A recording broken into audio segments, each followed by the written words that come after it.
Hey, hey! Welcome to Chatting with CK. I hope you're having a fantastic day, um, and that you had a pretty good week.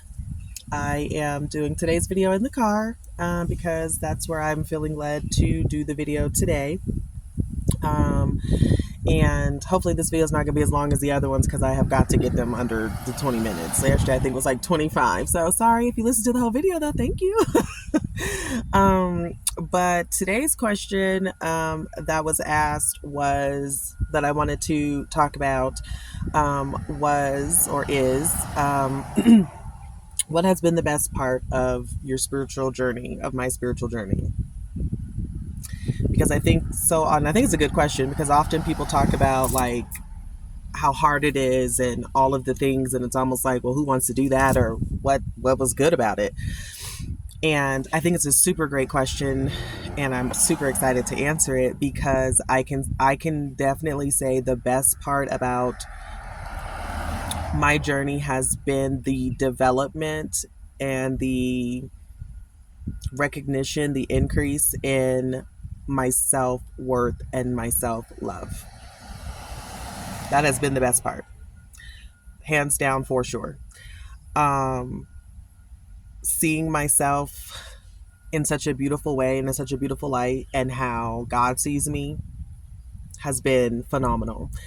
I think often we go through life and we're just, for me, I was just like, I mean, I'm pretty cool. Like, I'm straight, I have all these horrible things and all this stuff, but I'm okay. I'm decent, but when you really actually start to understand yourself and you really start to accept yourself, you really start to pour into yourself, and that love starts to increase, and you start to see how God sees you, and that you are fine, you are okay, that there are gifts in you, that there are wonderful qualities of you, that the things you have done have really been out of love, even though they have been perceived and used to um, against you, used to manipulate you, used for other people to play victim. Even through all of that, even through the hurt, the pain, even through the failures or lessons, you're able to really look back and just see like, wow, you're actually okay. You're actually pretty decent. You're pretty dope, is how I like to say. You're pretty dope. Like, not just decent, you're pretty dope. And I will say that that has been the best part of this journey is the love, the self-love. And there has been a whole part where there was a point last year where I went on a retreat, is what I call it, but it was Bufo, and it is where they call like basically the frog venom that you kind of inhale, and it's supposed to be like a hug from Mother Earth. It's supposed to be a very loving experience, a very high level connection to source, I guess, if you will. And I will say that that experience changed everything. I had never felt so loved, appreciated, seen, valued, respected, um, ever in my life. Ever the way that I did during that particular experience. And it started the journey really heavily on me and understanding me and loving me. And it literally was like God had wrapped his arms completely around me, hugged me. I still remember this hug I got. And I still feel that hug whenever I get like a little crazy or whatever, or I just feel I can lean into that hug and remember how it felt that day. Um, but I was able to really I released a lot of stuff that day. Actually, I purged a lot, which typically most people don't purge per se during Bufo. That's more, they say, of ayahuasca thing. But for me, I had the wildest purge I've ever experienced in my life. And I mean, it came from a place in my body that I didn't even know existed down inside, that I had to release and let go of. And then the days that followed, actually the months, the weeks, the months that followed, there was a lot of shedding, and there was a lot of tears, and there was a lot of love. Like, there was so much love through the whole process. And it is what has helped me on my journey, of finding that love. Now, I'm not saying everybody needs to do Bufo by any stretch of the imagination. It is something that you have to be called to do, really understand it. I took my time, researched all the things. The facilitator was amazing. All the stuff. I definitely wasn't prepared for the after. It's been about a year now, coming up on a year since I did it. And I wasn't prepared for my life to take an entire 180 degrees, like completely shift, turn everything upside down. I was not thinking that that was what was going to happen. I thought, oh, the experience, and it's great. This is so cool. I feel love. Oh, great. And then from there, the pieces started. So that's when it kind of accelerated the journey I had already been on. And I would say the thing is the love. I was led and understood to understand that, you know, that's what I want to help people find, is that love, that self-love. Because from there, I think anything is possible. From there, your purpose can be found. From there, you can really live the life that you want. You can really go confidently in the world. You're really connected to source once you discover that love part. And I think for me, that's the part that I want to help people get to and understand, because you love yourself in such a way, and then to know that you're connected to God and how He loves you, it is the most phenomenal feeling ever, completely. And then you're able to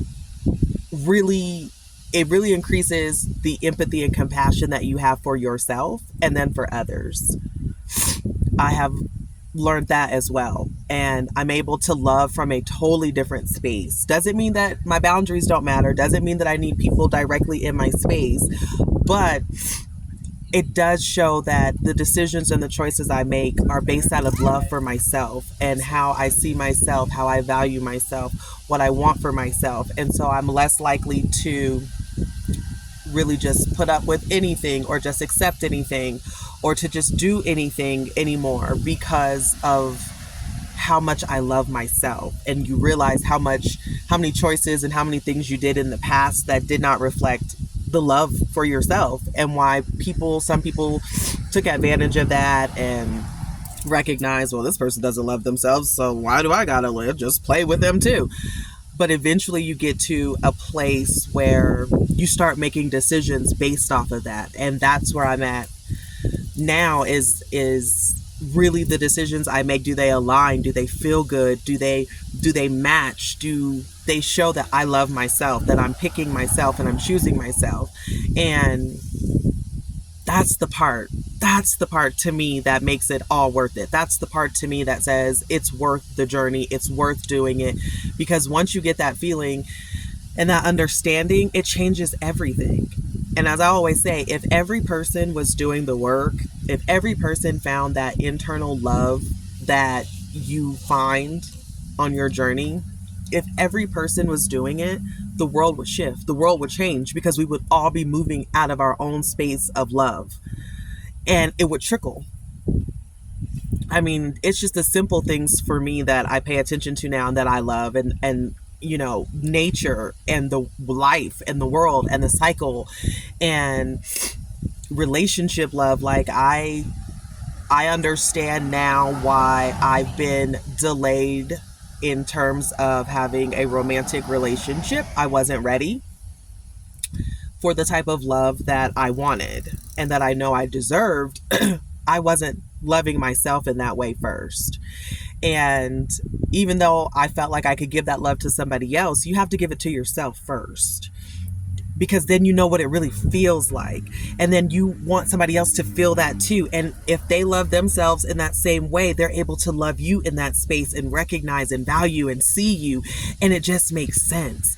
And so with that, I now feel like, okay, I understand, marriage and love and relationships a whole lot better than I did before. And that's because of how I view myself. I'm a lot quicker to walk away or remove myself from something that doesn't feel aligned or doesn't feel like love. I'm also able to recognize that people love from where they are, for how much they have loved themselves. And so while it can hurt you and while it is bad and negative, a lot of people don't do it intentionally. They just don't know any better. Right. And so it's not that like, well, I have to put up with it because they don't know any better. It's actually being able to say, I understand that. I get it. This is not where they are. They're not intending to do this, but their actions do cause me harm. Their actions do create something else in me, and I don't want that for myself. So I send them with love and light on their journey. And, then you're able to see a lot of people's choices and actions, obviously, right, that they're doing, that you realize that's not love. That's not love. You can tell me all day, I love myself, I'm the baddest thing going, da da da da da, all these things. But you really can see those things because you've healed from them yourself and you recognize them in yourself. And that's why the work that I do is so important now. I understood it back then, but now it's just from a different level. And this is what I want people to get out of my coaching, out of my videos, out of their spiritual journey, is the actual love. Because it's the best freaking part. It's the best part. So, yes, there are negatives and positives and all the things, but I would definitely say the best part of the journey has been the evolution and the increase and the understanding of just myself and my ability to love myself wholly. Now, do I do everything right? No. Do I still have some bad habits? Yes. But I'm more consciously mindful of, is that me? Right? And then you're able to really step into who you want to be, not who you were anymore, but who you are from a love space. And it changes everything. So that would be my answer to that question. What's been the best part of the spiritual journey? It's definitely love. It is definitely love. So thank you for watching. Have a great rest of the day. And I'm sending love and light your way. Have a great day.